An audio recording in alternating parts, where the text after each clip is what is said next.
بسم اللہ الرحمن الرحیم۔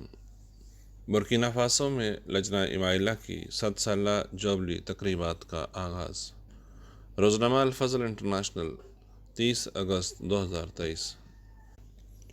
برکینا فاسو کی لجنہ نے بھی 100 سالہ جوبلی منانے کا ایک پروگرام ترتیب دیا ہے، جس کے باقاعدہ آغاز کے لیے ایک تقریب منعقد کی گئی اور 100 سالہ جوبلی کی تقریبات اور سرگرمیوں کے آغاز کا اعلان کیا گیا۔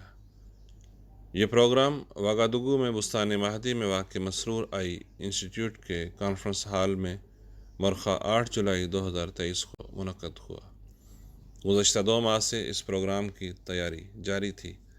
تیاری کے سلسلے میں صدر صاحبہ لجنہ امائلہ برکینا فاسو کی سربراہی میں لجنہ کے وفود نے ملکی سطح پر اتھارٹیز اور حکومتی نمائندگان سے ملاقاتیں کی اور انہیں لجنہ کا تعارف کروانے کے ساتھ ساتھ پروگرام میں شرکت کی دعوت دی۔ ہفتے کے روز پروگرام کے آغاز سے کافی دیر پہلے کانفرنس ہال میں ترتیب اور نظم و ضبط کے ساتھ لجنہ کی ممبرات تشریف لے آئیں۔ تمام ممبرات پرجوش تھیں اور اپنی 100 سالہ جوبلی کے پروگرام کو عمدہ طریق پر منانے کے لیے پرعزم بھی۔ تمام ممبرات نے سفید لباس زیب تن کر رکھا تھا۔ پروگرام کی مہمان خصوصی تعلقات باہمی، معاشرتی اور خاندانی بہبود اور یکجہتی کی وزیر تھیں۔ آپ نے اس تقریب کی صدارت کرنا قبول کر لیا تھا اور تحریری طور پر اپنے پختہ ارادے سے مطلع کر دیا تھا۔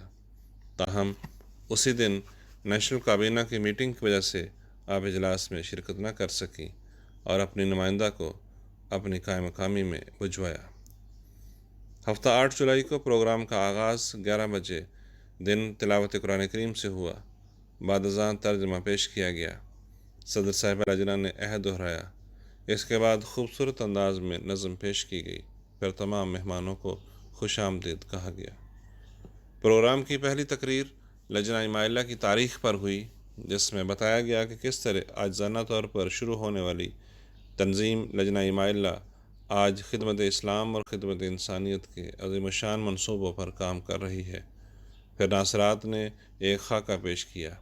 اس خاکے میں مذہب و ملت اور معاشرتی طبقاتی تفریق اور امارت و غربت کے فرق کے بغیر بطور انسان ایک دوسرے کے ساتھ تعلقات نبھانے کی خوبصورت اسلامی تعلیم کو پیش کیا گیا۔ پھر ایک اور تقریر لجنہ امائلہ کی ذمہ داریوں کے حوالے سے ہوئی۔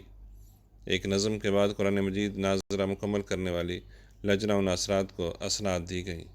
پروگرام کے آخری مراحل میں مہمان خصوصی نے اپنے اختتامی کلمات کہے۔ بعد ازاں مکرم محمود ناصر ثاقب صاحبہ امیر جماعت برکینا فاسو نے ویڈیو لنک کے ذریعے مختصر تقریر کی اور دعا کروائی۔ اس طرح خوبصورتی کے ساتھ یہ پروگرام اپنے اختتام کو پہنچا۔ لجنہ امائلہ نے اپنے مولا کے حضور اظہار تشکر کے لیے 100 سالہ جوبلی پروگرام کے موقع پر دکھی انسانیت کی خدمت کو یاد رکھا اور برکینا فاسو میں ہونے والے بے شمار اندرونی مہاجرین کے لیے اشیاء ضرورت کی ایک بہت مناسب مقدار مہمان خصوصی کو پیش کی، جو آپ کی وساطت سے ضرورت مند احباب تک پہنچا دی جائے گی۔ روانگی سے قبل مہمان خصوصی نے بستان مہدی کے باغ میں آم کا ایک یادگاری پودا لگایا۔ اس موقع پر پریس نمائندگان نے مہمان خصوصی اور صدر صاحبہ لجنہ برکینا فاسو کا انٹرویو کیا۔ مقامی میڈیا کے نمائندگان نے اس یادگاری پروگرام میں شرکت کی اور نیشنل ٹی وی سمیت اخبارات اور آن لائن میڈیا نے اس تقریب کو کوریج دی۔